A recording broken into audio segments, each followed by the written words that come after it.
The courtroom went silent. The defendant smiled, not a smirk, not a defiant grin, just a quiet, knowing smile, one that suggested he understood something no one else did. The truth? His fate had already been decided.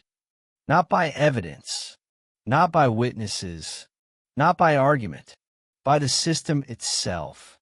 The judge had not yet entered. No witnesses had spoken.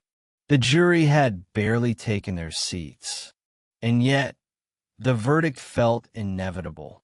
He looked ordinary. Mid-30s, clean shirt, hands neatly folded, calm eyes, too calm for someone accused of destroying a life. The charge was simple: first-degree murder.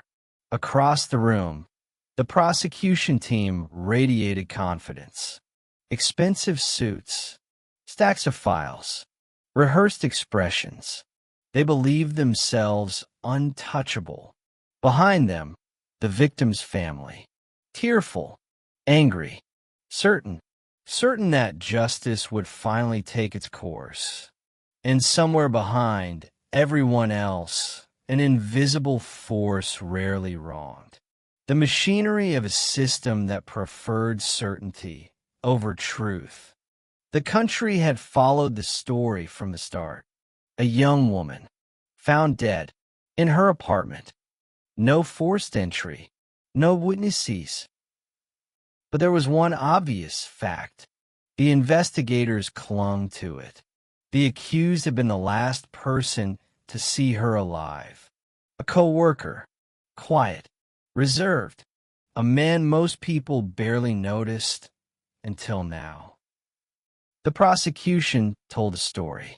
Simple, seductive, a private argument, a sudden moment of rage, a crime committed in silence. Phone records, text messages, security footage, placing him near the building. The evidence framed, selective, airtight. To the media, the case was already closed. Headlines branded him cold, calculating, emotionless. And yet, one detail went unnoticed. He never denied knowing her. He never denied being at the scene. He denied only one thing: I did not kill her. The courtroom favored the prosecution. From the start, witness after witness took the stand. Each timeline, each action, each behavior, all pointing one way: guilt. An expert placed the time of death. Precise, confident. Another described the defendant's demeanor as suspiciously emotionless. The jury watched him closely. He barely reacted. No fear, no anger, no protest, just silence. The prosecution seized it. An innocent man would protest. An innocent man would show emotion. Day by day, the evidence tightened, like a noose. Then came the key witness, a neighbor. She claimed she heard a heated argument through the wall, a voice matching the defendant's, and then a scream. Final, blood-curdling. The courtroom leaned forward. This was it, the moment the case would be won. The defense attorney stood, a quiet woman, uncelebrated, ignored by the press. She didn't raise her voice. She didn't gesture. She asked one question: which room were you in when you heard the voices? The witness answered, confidently. The attorney nodded, then sat down. No flirtation, no confrontation, no drama.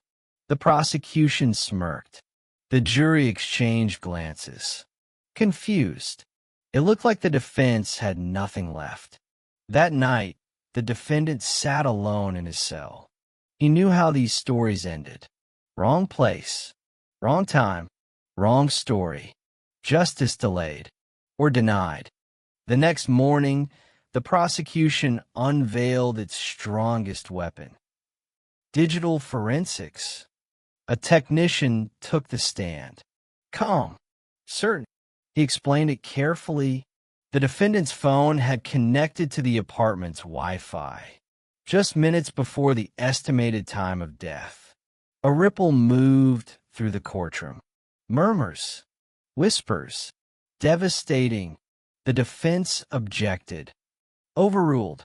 The expert repeated himself. Slow, clear, technical, precise. The jury scribbled notes. Data didn't lie. For the first time, the defendant's expression changed. Not fear, understanding. The defense attorney stood. She requested a brief recess. Denied. She didn't sit back down. Instead, she spoke calmly. Your Honor, I would like to recall the neighbor for one final question. The prosecution shot to its feet. Relevance. The attorney didn't raise her voice. She didn't argue. She said one sentence. Because the walls tell a different story. The judge paused. The courtroom waited. Then, he nodded. Aloud. The neighbor returned. No longer confident. Uncertain. The defense attorney walked to the screen. Unhurried. Deliberate. A blueprint filled the room. She pointed. The victim's apartment. Then the neighbor's. Then the wall between them. She turned. Is this the wall you said the voices came through? The witness swallowed. Yes. Silence. Then the attorney spoke again. The courtroom held its breath. She said softly, but this wall, reinforced concrete, installed 5 years ago, soundproofed. She let it settle. Voices traveling through this wall. She shook her head slightly. Impossible. A pause, long enough to feel uncomfortable. The only wall thin enough to carry sound. She turned back to the blueprint. Was on the opposite side. Her finger moved across the hall. The neighbor's apartment. The witness froze. The prosecution leapt to its feet. Too late. The attorney didn't call another witness. She didn't need to. She replayed the forensic testimony. Slowed it down. One detail. Overlooked. The Wi-Fi connection. The router had limited range, she explained calmly, but could be accessed from the hallway. A pause, and from one other place. She looked at the witness.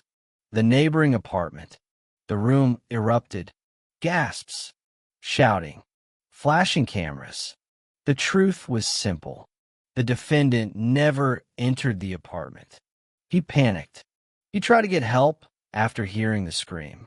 The neighbor's testimony, once damning, now stood at the center of suspicion. And when investigators looked closer, they found what had been hiding in plain sight. A violent past, restraining orders, motive, access. Justice had not been blind. It had only been distracted. Hours passed. The jury deliberated. The courtroom waited. Near silence. Then footsteps. The jury returned. The defendant stood. His hands trembled. Not with fear, with exhaustion. The foreperson spoke. Not guilty. For a moment, nothing. Then the room broke open. Gasps. Cries. Relief. Shock. Disbelief. Cameras clicked. Phones rose. The defendant did not smile. Not inside the courtroom. Not outside it. Inside, something quieter had happened. A truth had survived. Careful observation. Patience. Attention to detail. Enough to save an innocent man. The judge spoke. This case reminds us, silence is not guilt, and confidence is not innocence. The defendant walked free. At the doorway, he stopped. Just once. He looked back, not at the jury, not at the press, at the empty witness stand, where a lie had almost won, where a small detail had changed everything. Because in a courtroom, justice doesn't always arrive loudly. Sometimes it whispers. Some verdicts are decided by noise, others by silence. If you believe the smallest detail can change everything, if stories like this remind you that truth often whispers before it's heard, subscribe, follow, and stay with us. More courtroom stories are coming. Stories where justice hangs by a thread, and one quiet moment makes all the difference.